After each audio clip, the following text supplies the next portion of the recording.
Assalamualaikum warahmatullahi wabarakatuh. Halo Sobat Frankies, kembali lagi bersama saya Sierra Olivia Zalfa yang akan menjadi host pada episode spesial kali ini. Kenapa spesial? Nah, karena kali ini kita kedatangan Bapak Kejaksaan nih, Bapak Ilham ya.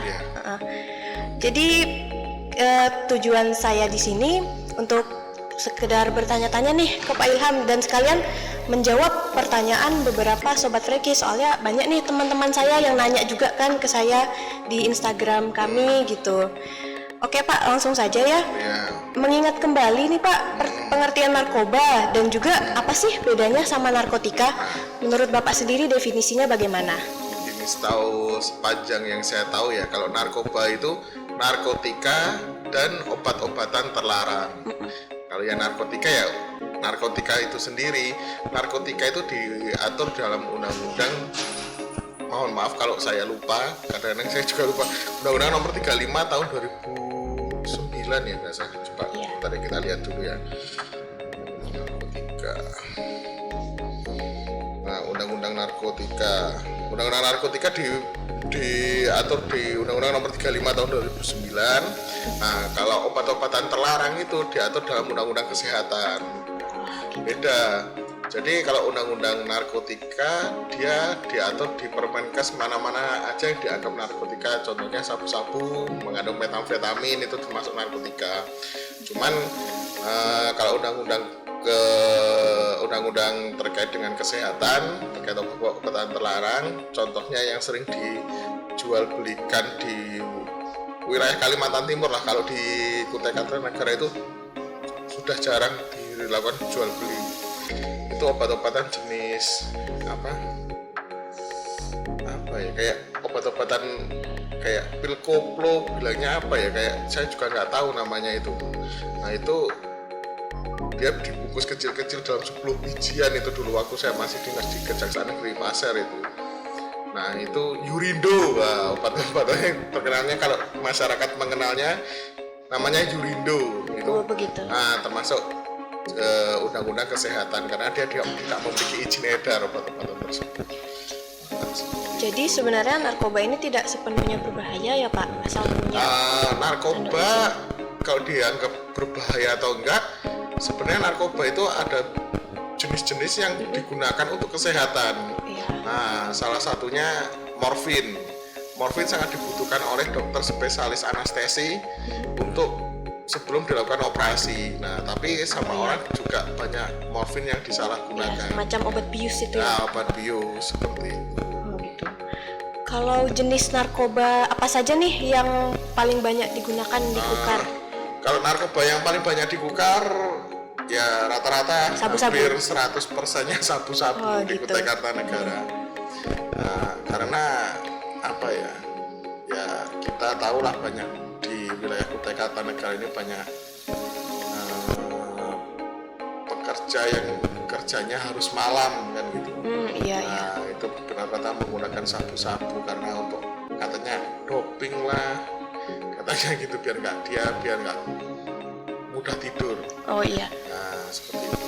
Bapak sudah sering ini kan mengikuti sidang dan sejauh ini kalangan mana saja sih Pak yang biasanya sering ketahuan menggunakan atau mengedarkan narkoba?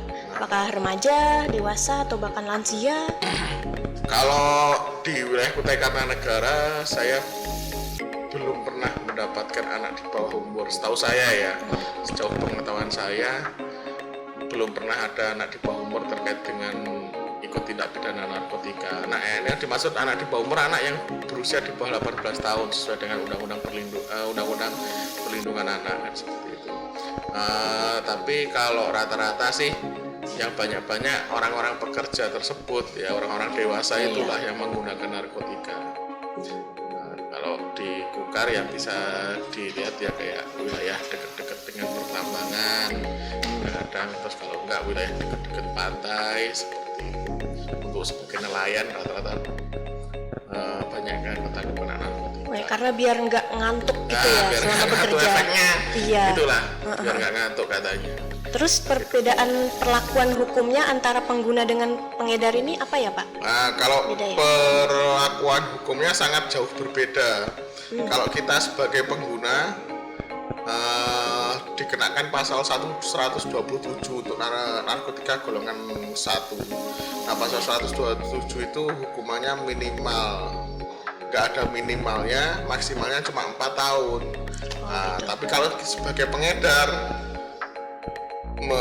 kalau jenis sabu-sabu termasuk golongan 1 bukan tanaman, itu pasal 114 hukumannya minimal 5 tahun, maksimal 15 tahun kalau barang buktinya di bawah 5 gram. Tapi kalau barang buktinya di atas 5 gram sampai bisa dengan minimal 6 tahun sampai dengan hukuman mati. Jadi lebih berat yang pengedar gitu. Nah, lebih berat ya iyalah, soalnya pengedar kan iya. yang mencemari, ibaratnya yang mencemari lingkungan masyarakat kan gitu. Iya. Kalau Dia pengguna, polusinya gitu ya. Polusinya, penyebar polusinya kan seperti itu. Nih ada yang nanya nih dari teman saya ya. Misalnya ada anak di bawah umur, dia mengedarkan atau menggunakan. Itu gimana perlakuan hukum? Nah, yang sejauh yang pernah saya lakukan ya, tapi bukan di Kabupaten Pasir, itu masih saya tugas di Kejaksaan Negeri Pasir, Tanah Grogot. Nah itu kalau anak-anak sebagai pengedar, kami anak-anak itu kan cerminan bangsa untuk masa depan kan. Iya. Kalau masih bisa dibina, dia ya kalau sebagai pemakai ya kita kembalikan ke orang tuanya dan sekaligus kita rehab lah. Iya. Dalam Undang-Undang Perlindungan Anak, pemidanaan terhadap anak itu ada tujuan terakhir. Kalau bisa anak itu dibantu dulu agar selesai masalahnya atas ketergantungan narkotika. Habis itu baru kita kembalikan ke orang tuanya, yaitu melalui rehabilitasi. Tapi kalau dia sebagai pengedar, dia biasanya apa ya, melihat kadarnya lah kan. Kita saat persidangan itu juga bisa melihat, kita proses persidangan, kita melihat sejauh mana dia sebagai pelaku pengedar itu. Kalau dia ya pelaku, tapi rata-rata anak-anak itu nggak sengaja lah ya kan, karena nggak tahu begitu kan. Kalau nggak tahu justru kita kembalikan, tapi kalau dia tahu jaringannya kan gitu ya, langkah terakhirnya tetap kita lakukan penahanan, tapi di tempat khusus lapas anak. Di sini begitu. Lapas anak di Kalimantan Timur setahu saya ada di Kabupaten Kutai Kartanegara. Ini Pak, apakah ada kriteria pengguna narkoba apa saja nih yang dapat dilakukan rehabilitasi tanpa perlakuan hukum? Ada nggak tuh? Dia rehabilitasi aja tapi tanpa perlakuan hukum? Tanpa menjalani hukuman. Nah, rehabilitasi adalah bentuk penjatuhan hukuman, karena di rehabilitasi itu tersebut hakim memutuskan berapa lamanya dia melakukan rehabilitasi kan gitu.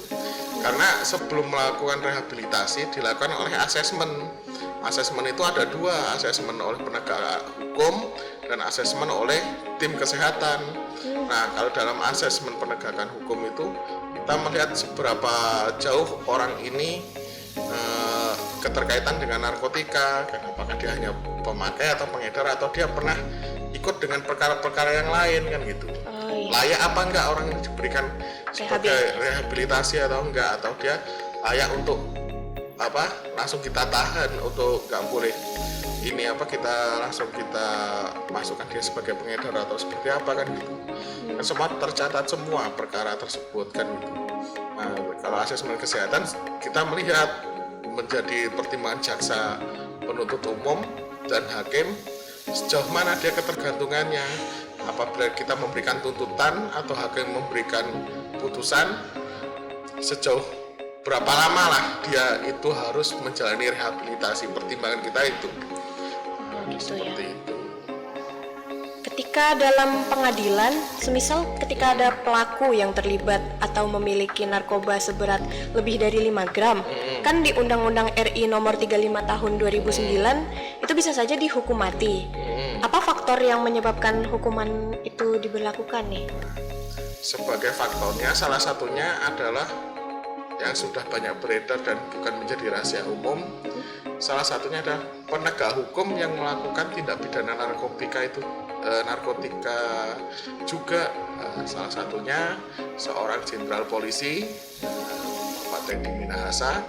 Dia seorang Kapolda, tapi dia ikut jaringan narkotika untuk menjual kan. Dia makanya dituntut seumur hidup. Agar dia tidak berkuasa lagi di luar untuk mengendalikan jaringan tersebut seperti itu.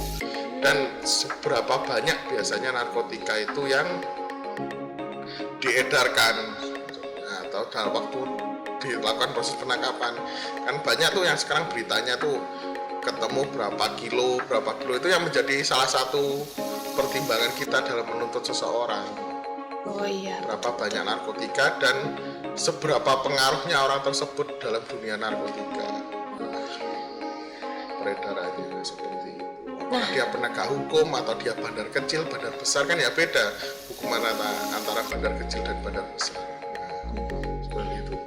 Dalam proses penangkapan ini ada barang bukti narkobanya kan, dan uang tuh biasanya. Nah, ya. Barang-barang itu biasanya diapakan, Pak? Kalau uang juga. Kalau barang bukti narkotika ya nggak mungkin kita jual kan ya, pastinya kita dirampas, dimusnahkan. Oh, iya. Sampai dia nggak bisa dikonsumsi atau sampai lenyap selenyap-lenyapnya kan gitu. Kalau uang itu terkaitan dengan jual beli narkotika, nah itu pasti dirampas untuk dimusnahkan. Selain itu kan kadang-kadang juga ada tuh untuk mengantarkan sabu-sabu menggunakan mobil, motor, kendaraan, motor, atau handphone terkait dengan sabu-sabu tersebut. Nah, barang-barang tersebut oleh kejaksaan akan dirampas untuk negara, dan diamini oleh hakim untuk dirampas untuk negara, akan kami lelang secara terbuka. Oh iya. Banyak di barang bukti di kantor kami itu beberapa, kalau di sini di Kabupaten Kutai rata-rata motor dirampas untuk negara itu. Ada puluhan lah yang akan kami lelang dalam waktu dekat ini. Berarti uang yang tadi itu dimusnahkan, tidak masuk? Bukan dimusnahkan. Kalau uang digunakan dirampas untuk negara, jadi uang itu disetorkan ke kas negara. Oh iya. Betul. Bukan dimusnahkan, eman Mbak, kalau uang dimusnahkan. Iya. Ya, jadi uangnya itu buat negara lah. Diberikan kepada negara, nanti masuk APBN kita untuk tahun depan. Oh begitu. Menurut Bapak, apa sih penyebab sulitnya memberantas narkoba di Indonesia? Karena kalau seberapa sulitnya, karena minat masyarakat masih banyak yang menggunakan narkotika dengan alasan-alasan yang menurut saya mindsetnya kurang masuk akal. Kayak kita sebagai orang yang biasa diberikan Tuhan untuk istirahat, ya untuk istirahat lah, janganlah terlalu dipaksa untuk bekerja terus malah menggunakan narkotika kan gitu. Karena adanya demand, kebutuhan masyarakat itu yang sebenarnya menyebabkan kenapa sulitnya, karena dianggap sulit dan seperti itu. Yang kadang-kadang ya, soalnya peredaran narkoba itu kan berawal, kalau dari masyarakat itu kan rata-rata dari pertemanan, berawal dari nyoba. Ikut-ikut teman. Disuruh nyoba, karena dia mempunyai efek ketergantungan itulah, makanya kenapa sangat sulit. Ya salah satunya mempunyai efek ketergantungan itu, sehingga orang sangatlah sulit lepas menggunakan narkotika tersebut. Terakhir nih, saran dari Bapak untuk kami sebagai generasi muda agar tidak terjerumus ke narkoba. Oke. Kalian buat teman-teman ya. Sedikit ya memberikan saran yang menurut saya sarannya, pilihlah temen yang baik lah, menurut yang agamanya baik, pergi tempat nongkrongnya yang baik kan gitu. Hindari teman-teman yang tempatnya yang nggak baik lah kan gitu. Soalnya narkoba itu berawal dari pertemanan biasanya, dan berawal dari suruh mencoba, akhirnya kalau udah ketergantungan dia membeli sendiri kan. Nah, iya. Nah, kalau membeli sendiri udah uangnya habis, dia mencoba menjadi bandar kecil yang untungnya hanya untuk make. Nah, tapi kalau dia udah tahu jaringannya, rata-rata setelah coba jadi bandar kecil dia mencoba menjadi bandar besar, dan ya kalau emang tahu jaringannya ya bisa menjadi bandar besar kan, seperti itu. Berarti nggak salah ya kalau misalnya kita harus memilih-milih lagi dalam Ya, berteman.